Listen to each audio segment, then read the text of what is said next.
Good morning all of you.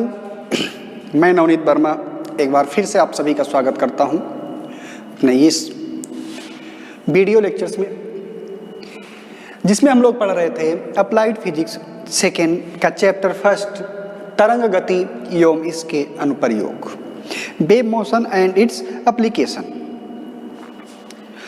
इसके पहले हम लोगों ने इसके पिछले वीडियो में पढ़ा था कि कोई कण अगर सरल आवर्त गति करता है तो उसके लिए विस्थापन का समीकरण क्या होता है, उसका वेग कितना होता है। तो इसके लिए हम लोगों ने देखा था कि कोई एक समान वृत्तीय गति करता हुआ कण क्या सरल आवर्त गति कर सकता है। उसके लिए हम लोगों ने कुछ कंडीशंस निकाली थी, जैसे वेग निकाल लिया था, उसके पहले हम लोगों ने विस्थापन निकाल लिया था। तो आज उसके आगे चलते हैं और शुरुआत करते हैं इस वीडियो की। तो आज का टॉपिक है हमारा सरल आवर्त गति।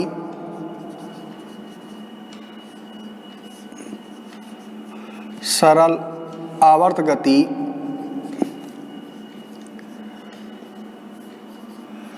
करते हुए कण के त्वरण का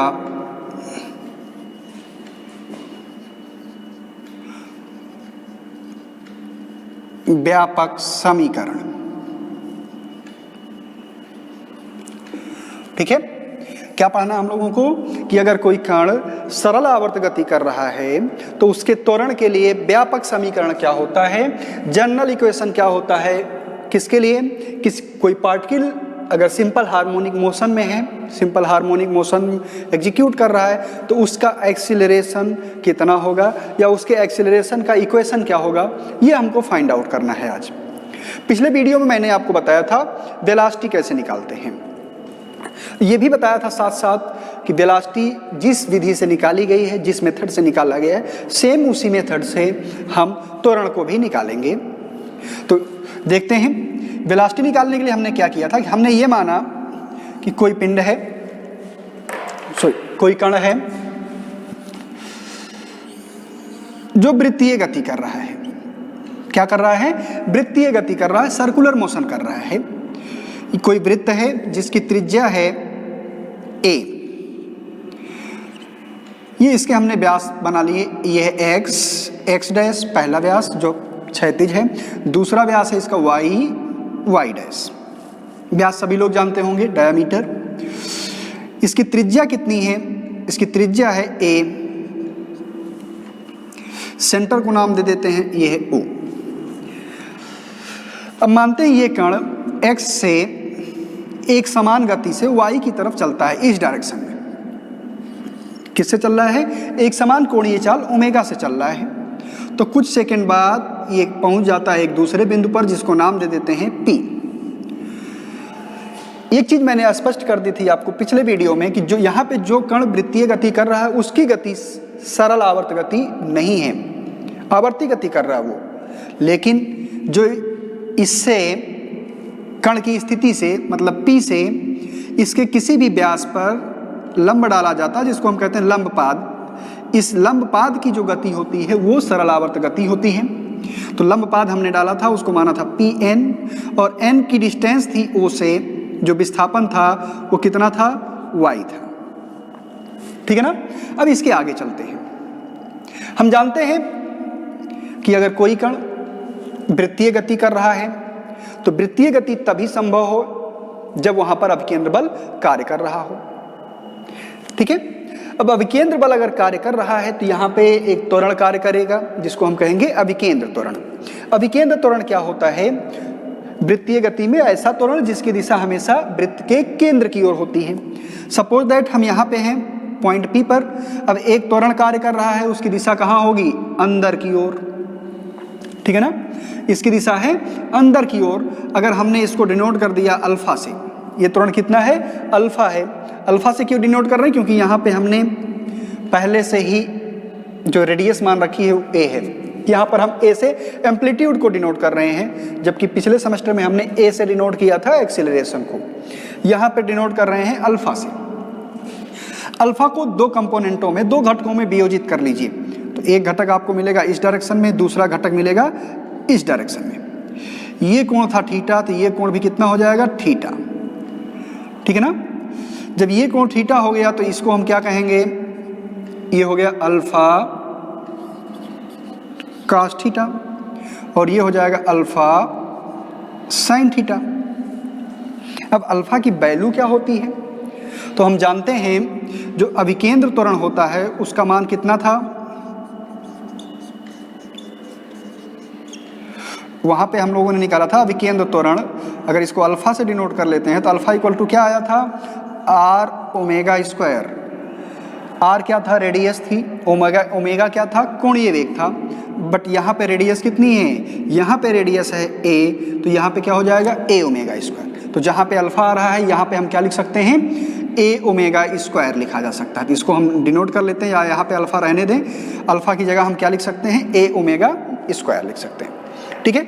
अब निकालेंगे कैसे, पहले मेथड से देखते हैं। इस प्रकार पहली विधि से कैसे निकलेगा कि हम देखते हैं यहाँ पे त्वरण के दो घटक हैं।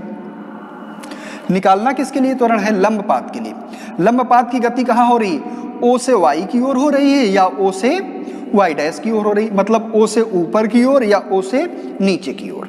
तो अगर इस दिशा में इसके समांतर त्वरण का कोई घटक मिलता है तो इस लंबपात का त्वरण वही कहा जाएगा।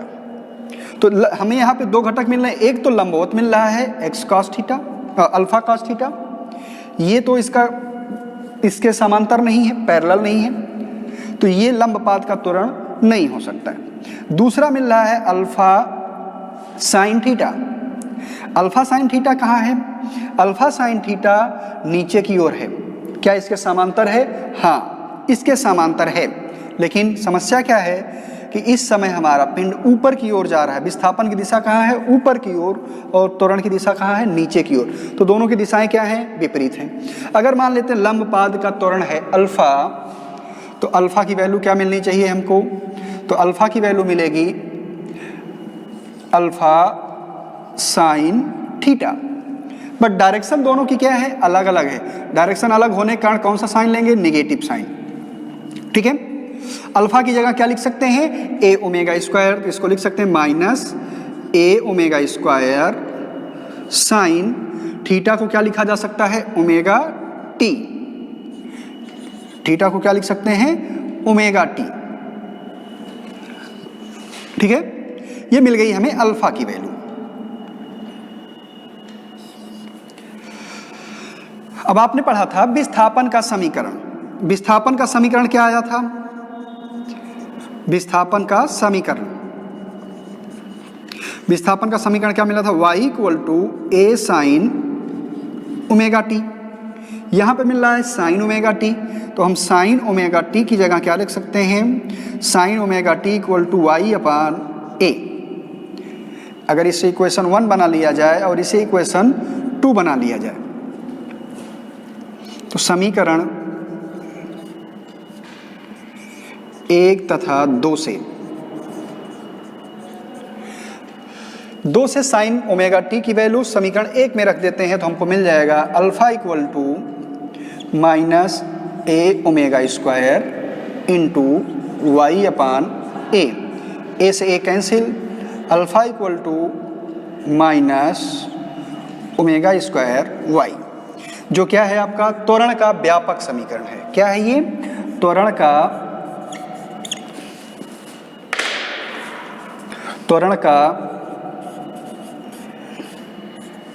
व्यापक समीकरण है। त्वरण का व्यापक समीकरण।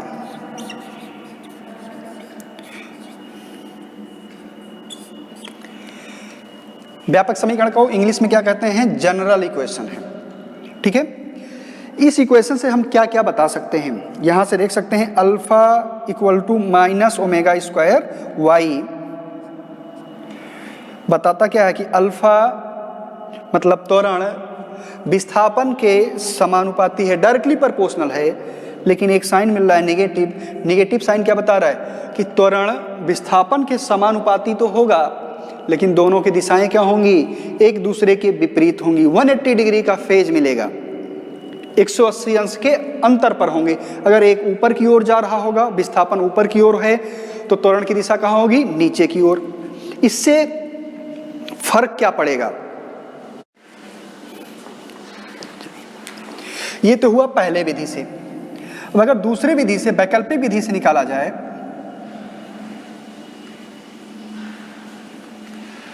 वैकल्पिक मेथड से, तो वैकल्पिक विधि क्या है? अवकलन के द्वारा। अवकलन किसका करना है आपको? विस्थापन के समीकरण का।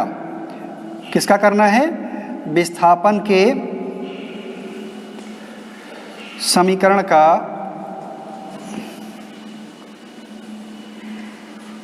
अवकलन करने पर। विस्थापन का समीकरण क्या आया था? y = a sin omega T.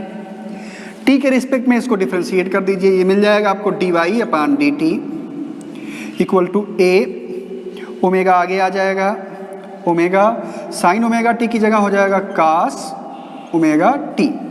इसको फिर से डिफ्रेंशिएट करिए पुनः अवकलन करने पर।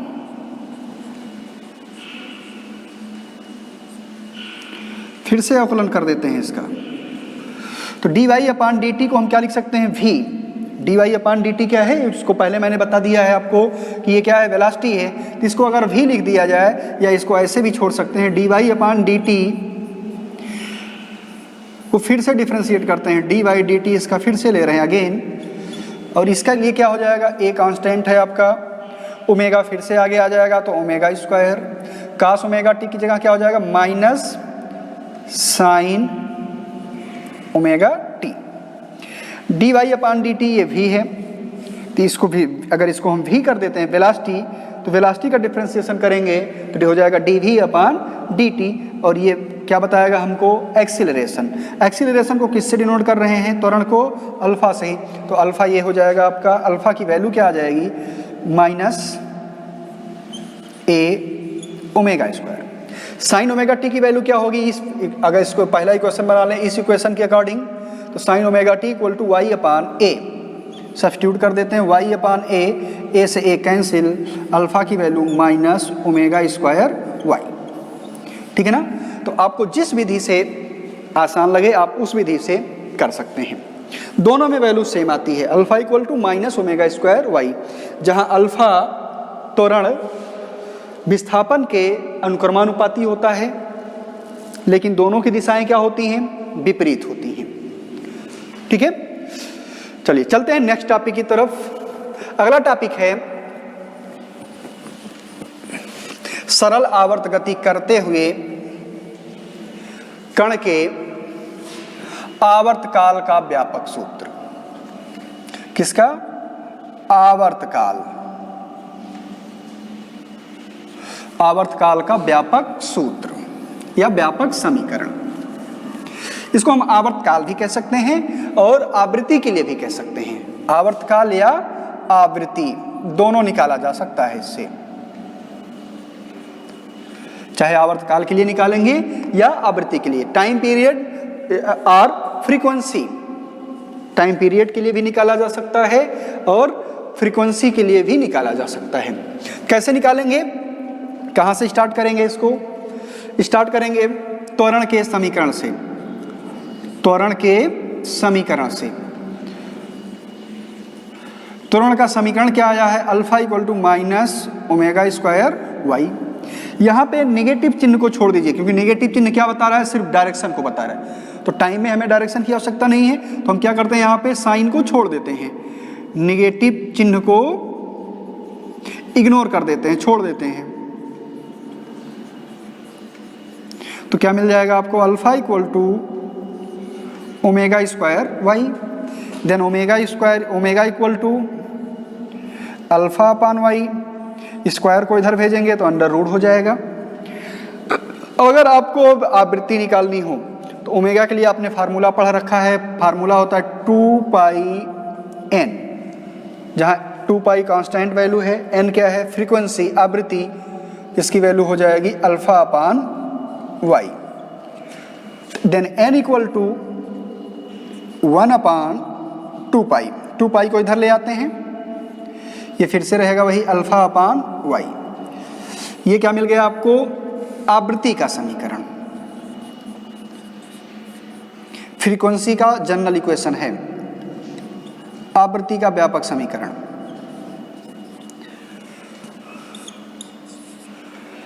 लेकिन हमें निकालना किसके लिए है? आवर्तकाल के लिए। तो हम जानते हैं, वी नो दैट, हम जानते हैं कि आवृत्ति बराबर होती है 1/t के। किसके? 1/t के। तो n की जगह क्या सब्स्टिट्यूट कर सकते हैं? 1/t equal to 1/2π √α/y। हमें t की वैल्यू चाहिए, इसको ऊपर ले जाते हैं तो ये वैल्यू भी रिवर्स हो जाएगी, तो इसको लिख सकते हैं t इक्वल टू 2π √y/α। आवर्तकाल किसके बराबर होगा? 2π विस्थापन बटे त्वरण। क्या होगा? t इक्वल टू t बराबर किसके होगा? 2π इंटू अंडर रूट में विस्थापन बटे त्वरण। ठीक है ना? तो ये रहे आपके व्यापक समीकरण आवृत्ति के लिए, ये रहा आवर्तकाल के लिए। आवर्तकाल का समीकरण, इसके पहले वाले लेक्चर में हम लोगों ने पढ़ा था विस्थापन का समीकरण और वेग के लिए समीकरण। तो ये 4 जनरल इक्वेशन, व्यापक समीकरण आपको पढ़ने थे जो कंप्लीट हैं। अब अगला टॉपिक होगा हमारा इसके बाद आज का या अगले लेक्चर का, आज नहीं रखेंगे, अगले लेक्चर में हम लोग पढ़ेंगे सरल लोलक। क्या पढ़ेंगे? सरल लोलक, सिंपल पेंडुलम। तो आज के लिए इतना ही, धन्यवाद।